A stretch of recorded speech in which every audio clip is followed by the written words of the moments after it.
কেন্দ্রের বিজেপি মনোনীত প্রার্থী অগ্নিমিত্রা পলের সমর্থনে গতকাল সভা করতে এসেছিলেন প্রধানমন্ত্রী নরেন্দ্র মোদী। সেই সভা শেষে রাত্রিবেলা বিজেপি রাজ্য নেতৃত্বের রুম থেকে উদ্ধার হলো অন্তত 35 লক্ষ টাকা।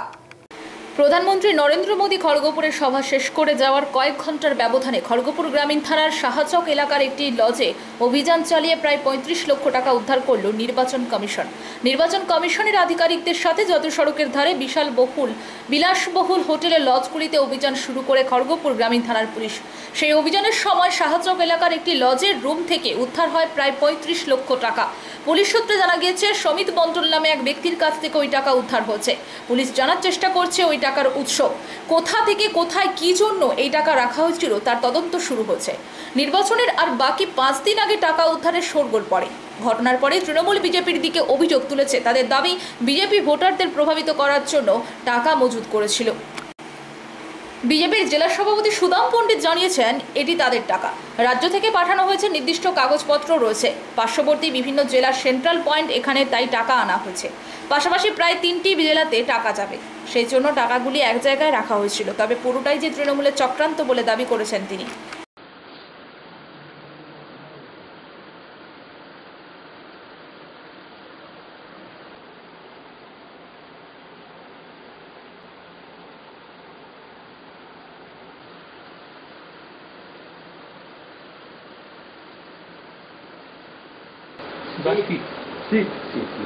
বাড়ি কোথায় দাদা আপনার?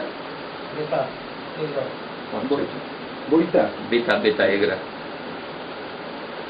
কখন এসেছিলেন, কখন এখানে কখন এসেছিলেন এখানে? ওই মোদিজির প্রোগ্রাম ছিল। কতদিন আছেন এখানে? হ্যাঁ, কতদিন এখানে আছেন? আজকে প্রোগ্রাম ছিল। আর এই ব্যাগটা কি আজকে নিয়ে এসেছিলেন? হ্যাঁ, ব্যাগটা কি আজকে নিয়ে এসেছিলেন? আমি নিয়ে আসি। আপনি জানতেন টাকা আছে বলে এখানে? জানতেন না? এটা জানা হয়নি। হলো প্রোগ্রাম হয়েছে, টাকা রাখতে পারে। আচ্ছা, সুদামদা ওই ঘরে থাকছিলেন? সুদামদা কি ঘরে থাকতেন? সুদামদা কি ঘরে থাকতেন? ওই টাকা উদ্ধারের কি বিষয় বুঝলাম না। মানে এই যে টাকা বলে একজনের কাছে টাকা উদ্ধার, এই পরিমাণ টাকা একটা পাওয়া গেছে এই রুম থেকে। সিগারেটটা আমার ড্রাইভার। হ্যাঁ, উনি বললেন যে আপনারই ব্যাগ ছিল, ওই ব্যাগ থেকেই টাকাটা পাওয়া গেছে। ওই আমাদের রাজ্য থেকে কিছু টাকা পাঠায়, ঠিক আছে। আমাদের পাশাপাশি জেলা আছে তো, এটা সেন্টার। তো আমাদের বাপরজি, আমাদের রাজ্যের যে ট্রেজারার, তিনি পাঠিয়েছিলেন। তো তাদের খরচার জন্য বলছিলেন যে ওদের 10 করে দিয়ে দেবেন, ঠিক আছে, আর আপনি রাখবেন 10, ঠিক আছে, বাকি কিছু খরচা টরচা। তো ওরা র্যালিতে এসেছিল, তো সেই জন্য আমি টাকাটা নিয়ে এসে রেখেছিলাম। তো ওরা র্যালিতে এসেছিল, র্যালি থেকে নিয়ে যাবে আর কি, ওদের খরচার জন্য। তো এরা নিয়ে যায়নি, কালকে সকালে আসবে বলেছে। আমাদের অ্যাকাউন্টের টাকা। কত টাকা ছিল ব্যাগে? ধরুন আমাদের খরচার বাদে ধরুন 32 মতো, 31-32 এরকম হবে, একজাক্ট হিসাব তো নেই। ওটা পুলিশ শুনুন, পুলিশ কি জন্য এসেছে, তার হোটেলের ব্যাপার, তার চেকিং করে, করতেই পারে। এটা কি আপনাদের কাছে ডকুমেন্ট আছে? হ্যাঁ, আমি ট্রেজারারকে বলছি আমার অ্যাকাউন্ট নিয়ে আসতে বলছি। আচ্ছা, আমরা ড্র করি। পুলিশের সাথে কি কথা হয়েছে? না, আমার সাথে কথা হয়নি, আমি ঘুমিয়েছিলাম। হ্যাঁ, 2 দিন ঘুমাইনি র্যালির জন্য, তো আমি কোনো কথা হয়নি আমার সাথে। লোকসভা নির্বাচনের 5ম দফার ভোটের দিন সোমবার রাজ্য সফরে এসেছেন প্রধানমন্ত্রী নরেন্দ্র মোদী। সোমবার তমলুকে তার জনসভা হওয়ার কথা ছিল, কিন্তু আবহাওয়া খারাপের জন্য তিনি যেতে পারেননি। ঝাড়গ্রাম থেকেই তিনি তমলুকের জন্য ভার্চুয়াল জনসভা করছেন। লোকসভা নির্বাচনের 5ম দফার ভোটের দিন সোমবার রাজ্য সফরে এসেছেন প্রধানমন্ত্রী নরেন্দ্র মোদী। সোমবার তমলুকে তার জনসভা হওয়ার কথা ছিল, কিন্তু আবহাওয়া খারাপের জন্য তিনি যেতে পারেননি। ঝাড়গ্রাম থেকেই তিনি তমলুকের জন্য ভার্চুয়াল জনসভা করছেন। সোমবার ঝাড়গ্রাম স্টেডিয়ামে ঝাড়গ্রাম লোকসভা কেন্দ্রের বিজেপি দলের প্রার্থী ডক্টর প্রণব টুডুর সমর্থনে ঝাড়গ্রামে জনসভা থেকে তিনি প্রধানমন্ত্রী বলেন, খারাপ আবহাওয়ার কারণে তমলুকে যেতে পারলাম না যেতে পারায় তমলুকের মানুষদের কাছে আমি ক্ষমা প্রার্থী। ঝাড়গ্রাম থেকেই তমলুকের জন্য সভা করছি। বিজেপির রাজ্য সভাপতি সুকান্ত মজুমদারের পর মঞ্চে বক্তব্য শুরু করেন প্রধানমন্ত্রী নরেন্দ্র মোদী। ঝাড়গ্রামের সভামঞ্চ থেকে তিনি তার ভাষণে বলেন, কংগ্রেস শাসনে দেশ পিছিয়েছে, কংগ্রেস ডুবন্ত জাহাজ, আর তৃণমূলেরও জাহাজেও ছিদ্র হয়েছে। বাংলায় হিংসা এখন সাধারণ বিষয় হয়ে দাঁড়িয়েছে। বাংলার মানুষ তৃণমূল কংগ্রেসকে ভোট দেয়নি। তৃণমূল কংগ্রেসের মন্ত্রীরা চাকরি চুরি করছে, বাড়িতে টাকার পাহাড় বানিয়েছে। তৃণমূলের কোনো রিপোর্ট কার্ড নেই, রেড কার্ড আছে, যে রেড কার্ড দিয়ে চাকরি বিক্রি করে সে সঙ্গে তিনি বলেন কেন্দ্র সরকার 4 কোটি মানুষের বাড়ি তৈরি করে দিয়েছে, 50 কোটি বাড়িতে তৈরি করে দিয়েছে, 25 কোটি গরিব মানুষকে সাহায্য করেছে, গরিবের সুখ দুঃখে থাকাই আমার একমাত্র লক্ষ্য। কাশ্মীরে 370 ধারা বাতিল করা হয়েছে, আতঙ্কবাদরা কাশ্মীর থেকে পালিয়েছে, পাকিস্তানকে ভারত উচিত শিক্ষা দিয়েছে। মোদির মৃত্যু মাত্র নিশ্চিত, ভারত নিশ্চিত, বাংলা বানানোর জন্য আপনারা ভোট দেবেন। দেশের প্রতিটি মানুষের পাশ থেকে উন্নয়ন করা একমাত্র আমার লক্ষ্য। সবকা সাথ সবকা বিকাশ হলো আমার লক্ষ্য। তাই লোকসভা নির্বাচনে উন্নত ভারত গড়ে তোলার লক্ষ্যে তিনি সর্বস্তরের মানুষকে পদ্মফুল চিহ্নে ভোট দেওয়ার আহ্বান জানান। আবহাওয়ার কারণে প্রথমে ঠিক হয়, নির্ধারিত সময়ের পরে হলদিয়া সভামঞ্চে যাবেন প্রধানমন্ত্রী নরেন্দ্র মোদী। বিজেপি সূত্রে খবর, কলাইকুণ্ডা থেকে তাই আগেই ঝাড়গ্রামের সভায় চলে আসেন মোদী, কিন্তু সেখান থেকে হলদিয়া যাওয়া সম্ভব হয়নি।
देश उन्हें नकार चुका है।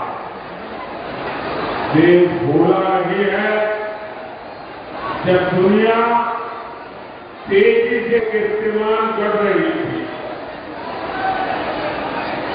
दुनिया के देश हर पल युवा पीढ़ी को पीछे धकेल रही थी। का ही नारा लगाते रहे। देश जानता है ये मोदी है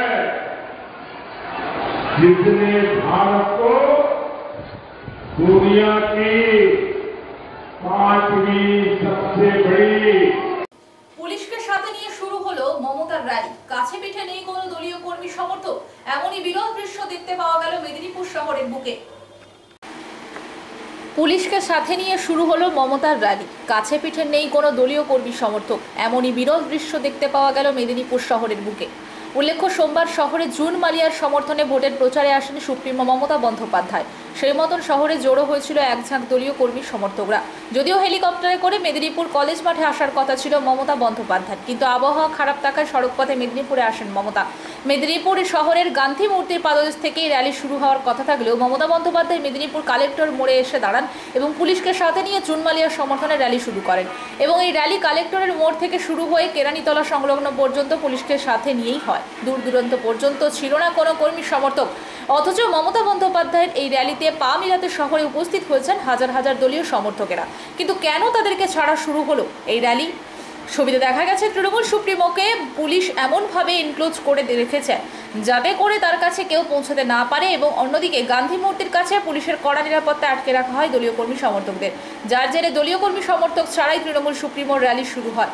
যদিও পরে বন্দ্যোপাধ্যায়ের নজরে এই বিষয়টি আসতেই বেশ কিছুক্ষণ রাস্তার মাঝে দাঁড়িয়ে পড়েন তিনি। এরপর কর্মী সমর্থকরা মুখ্যমন্ত্রীর র্যালিতে যোগ দিলে ফের শুরু হয় মমতা বন্দ্যোপাধ্যায়ের পদযাত্রা। উল্লেখ্য, এই পদযাত্রায় মমতা বন্দ্যোপাধ্যায়ের পাশাপাশি পা মেলান মেদিনীপুর কেন্দ্রের প্রার্থী জুন মালিয়া, মন্ত্রী ডক্টর মানস রঞ্জন ভূঁইয়া, জেলা সভাপতি সুজয় হাজরা সহ হাজার হাজার কর্মী সমর্থকরা।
আসে আমাকে ছোড়, অজিতদা চলে যান, সব গাড়ি ক্লিয়ার করে তারপরে আমি ফিরে এসেছিলাম। মনে রাখবেন, ভুলে যাবেন না। আর একটা ঘটনা যদি বলি আপনাদের, বাঁকুড়ার বিক্রমপুরে একটি পরিবার ছিল, তার 2 ছেলে কর্নেল কাজ করতো আর্মিতে, বাড়িতে বেড়াতে এসছে মায়ের কাছে। এবার সন্ধ্যা ঘনিয়ে এসছে, হঠাৎ দেখে বাড়িটা অন্ধকার হয়ে গেল।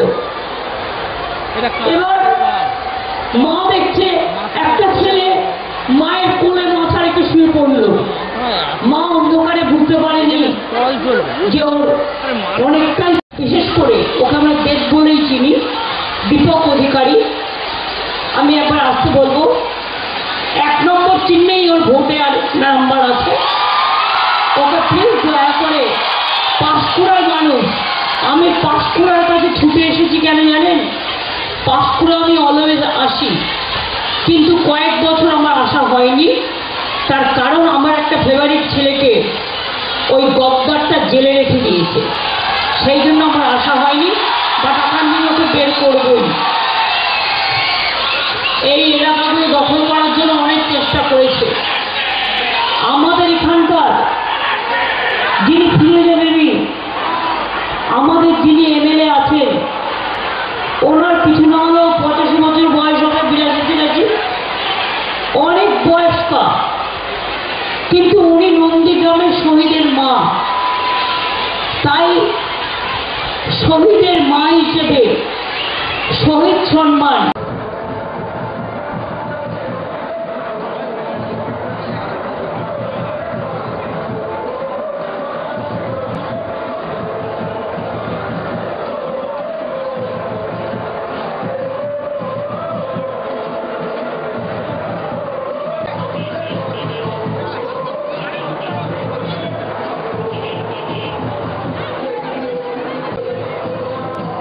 দীর্ঘ দাবদাহের পর এক পশলা বৃষ্টিতে জল জমল বেলদা শহরে। বিশেষ করে বেলদা শহরে জল নিকাশি ড্রেন আবর্জনায় ভর্তি হওয়ায় ড্রেনের জল দোকানে প্রবেশ করছে, আর তাতে ব্যবসায়ীরা নাজেহাল। পশলা বৃষ্টিতে জল জমল বেলদা শহরে। বিশেষ করে বেলদা শহরে জল নিকাশি ড্রেন আবর্জনায় ভর্তি হওয়ায় ড্রেনের জল দোকানে প্রবেশ করছে, আর তাতে ব্যবসায়ীরা নাজেহাল। উল্লেখ থাকে, বেলদা শহরের রাস্তার 2 দিকে ড্রেনগুলি পঞ্চায়েত থেকে পরিষ্কার করলেও বর্তমানে ড্রেনগুলিতে বন্ধ করে দোকানদাররা যে যার মতো দোকানের পরিসর বাড়িয়ে নিয়েছেন। ড্রেন না রেখে বাড়ি তৈরি করেছেন, ফলে সামান্য বৃষ্টি হলে রাস্তার মধ্যে জল জমতে শুরু করেছে। ড্রেনের পচা গন্ধ জল বেশ কিছু দোকানে প্রবেশ করায় প্রশাসনের বিরুদ্ধে অভিযোগ তুলেছেন ব্যবসায়ীরা। অপরদিকে প্রশাসনের পক্ষ থেকে বলা হয়, বেলদার হাইড্রেন গলি ভর্তি করেছেন এই ব্যবসায়ীরা।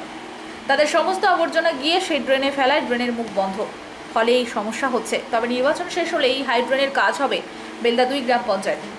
তবে দীর্ঘদিন বৃষ্টি না হলেও সোমবারের এক পশলা বৃষ্টি কিছুটা হলেও স্বস্তি ফিরল জনমানুষে। একদিকে রাজনৈতিক উত্তাপ, অন্যদিকে আবহাওয়া দপ্তরের খামখেয়ালিপনার ফলে দীর্ঘ কয়েক মাস ধরে তীব্র দাবদাহে পুড়ছিল বাংলা।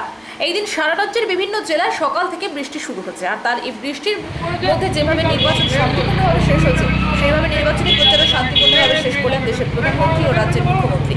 প্রচার জমে উঠেছে 6ষ্ঠ দফার নির্বাচনের আগে। আর মঙ্গলবার বেলদা শহরে রয়েছে তৃণমূল কংগ্রেসের নির্বাচনী প্রচার। জুনমালিয়া রোড শো করবেন এই দিন সকালে।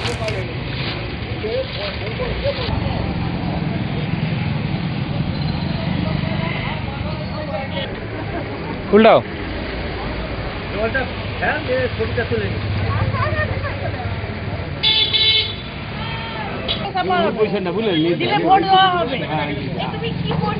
আমাদের ঘরে জল ঢুকে গেছে, অনেক পায়ে পুরো জল, পুরো সামনেটা বেরোতে পারছি না আমরা, জল সব পুরো ভর্তি হয়ে গেছে।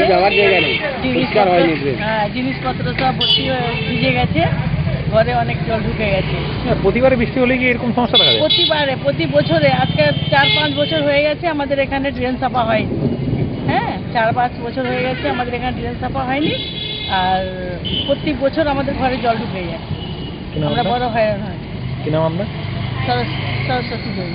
আরে কেন্দ্র, এই যে রাজ্য সরকার মাটির ঘর থেকে পাকা করেছে, সুবিধা বলতে আমরা নতুন বাজার কমিটির বাসিন্দা। সবচেয়ে বড় প্রবলেম হচ্ছে ড্রেনটা যে আমাদের মার্কেটের সাইড দিয়ে গেছে, দীর্ঘদিন ধরে ড্রেনটা পরিষ্কার হচ্ছে না। আমি পঞ্চায়েতকেও কিন্তু দোষ দিতে পারছি না, তার কারণ আমরা জানি 100 দিনের কাজের টাকা বন্ধ আছে, সেই জন্য ড্রেনটা পরিষ্কার হচ্ছে না। কিন্তু একটা অজুহাত দিয়ে বা সে ড্রেনটাকে সংস্কার করা যাবে না সেটা তো হবে না। যথারীতি আমরা ট্রেড লাইসেন্স দিচ্ছি, ফিস দিচ্ছি, সব দিচ্ছি, কিন্তু আমরা যদি পরিষেবাটা না পাই, আজকে এই অল্প একটু বৃষ্টির মধ্যেই অবস্থা খুব করুন। যদি কন্টিনিউ একটা দিন যদি বৃষ্টি হয় তাহলে তো এই পাড়া পুরো ভাসবেই। তা আমি পঞ্চায়েত প্রশাসনকে অনুরোধ করবো, যদিও ভোট চলছে, হয়তো আপনাদের কাজের মানে একটু সীমা বা অসুবিধা আছে, তার মধ্যেও এই জিনিসটা যাতে লক্ষ্য করুন। এবং এই যে ড্রেনটা যে স্টার্ট হয়েছে, পাকা ড্রেন, আমরা শুনছিলাম শামপুরা পুল থেকে সেটা নাকি স্টার্ট হয়েছে, কি অজ্ঞাত কারণে বন্ধ হয়ে গেল আমরা বুঝতে পারছি। যত তাড়াতাড়ি সম্ভব ড্রেনটাকে সংস্কার করে ড্রেনটাকে তৈরি করুন, যাতে বেল্লার মানুষ ভালোভাবে থাকতে পারবে, যাতে আগামী দিনে বেল্লাটা না ভাসে। ড্রেন না থাকার, জল নিকাশি ব্যবস্থা না থাকার জন্য লোকের বাড়িতে জল ঢুকে গেছে, অস্বস্তিতে বেল্লাবাসী। ভোট বয়কটের দাবি জানাচ্ছে তারা। প্রথম কথা হচ্ছে, বিল্ডার ব্যবসায়ীরা হয় বোকা না হলে চালাক, জানি না তারা কি বলবেন। আমি রাজু চন্ডক, এখানকার নেতা, তার সঙ্গে নিজে ব্যক্তিগতভাবে তার ড্রেনে দোকানের সামনে আমি দেখিয়েছিলাম যে এই হাইড্রেনকে অপরিষ্কার এবং নোংরা ভর্তি করছে কারা, দেখিয়েছিলাম, ফটো দিয়ে দেখিয়েছিলাম। তিনি স্বীকার করেছেন, হ্যাঁ ব্যবসায়ীরা নোংরা করছে, ব্যবসায়ীরা নোংরা করছে। তাকে আমি দেখিয়েছিলাম, তিনি নিজে স্বীকার করে নিয়েছেন যে হ্যাঁ আমাদের ভুল, আপনারা পেনাল্টি করুন। কিন্তু পঞ্চায়েত আইনে এমন কোনো আইন নেই যে এই হাইড্রেনকে বুঝিয়ে দিলে মানুষ, ব্যবসায়ীরা বন্ধ করলে তার কোনো ফাইন করা যায়, সেরকম কোনো আইন নেই। আমরা তাদের মানবিকতার উপরে ছেড়ে দিয়েছি। বেল্লায় অনেক উন্নয়নমূলক কাজের সঙ্গে যুক্ত তারা। আমরা তাদেরকে বলেছি, আপনারা বিবেকের কাছে প্রশ্ন করে এই ড্রেন পরিষ্কারের ব্যবস্থা করুন, কারণ পঞ্চায়েতের কোনো টাকা মানুষের কাছে জঞ্জাল কর বা পরিষ্কারের কোনো টাকা আমরা পাই না। গত 30 বছর ধরে কেন্দ্র সরকার 100 দিনের টাকা বন্ধ করে দেওয়ার ফলে যে সমস্ত ড্রেনগুলো পরিষ্কার হতো, সেটা আমরা লোকাল ফান্ড দিয়ে সাময়িক ভেতরের যে ফিডার ড্রেন, সেই ড্রেনগুলোকে আমরা পরিষ্কার করেছি। হাইড্রেনে আমরা দিন 15-20 পরে আমরা হাত লাগাবো, একটা টাকা সোর্স জোগাড় করেছি। সেই টাকাটা ব্যবস্থা হয়ে গেলে আমরা নিশ্চিতভাবে 15-20 দিন পরে যত হাইড্রেনগুলো আছে সেগুলোকে আমরা পরিষ্কার করার চেষ্টা করব। আমার নাম রবীন্দ্রনাথ অধিকারী, উপপ্রধান, বেল্লা 28।